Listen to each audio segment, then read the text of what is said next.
गोटे जंगल में दुई पक्षी 2 दिन होला किसी खाइबाकू न पाई मन दुखरे बसी थे। हठात राजा चढ़ी उड़ी उड़ी आसी तांको पाखरे बसिला।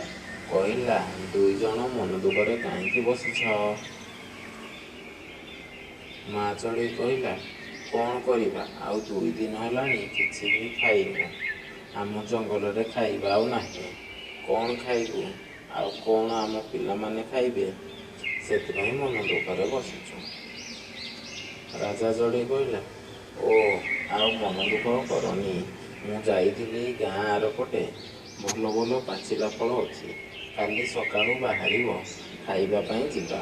हौ ताहले राजा, आम मुंडरू चिंता गला, काली ताहले जिबा।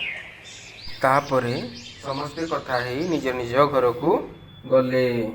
सोनू चढ़ई घरे पहुंची ता स्त्री की कहला, राजा भाई पाख गाँ रे भल फल अछि, काली खाइबा को जिबा। हाँ हाँ जिबा जिबा।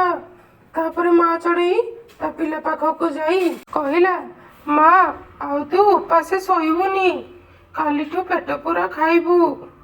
मु जिबी सकाळे भल भल पाचिला फल आनिकी देबी। हाँ माँ, पाचिला फल कथा शुणिकी मो पाटिरू खाली लाळ आसिलाणी। हौ ताहले काली फल खाइबा।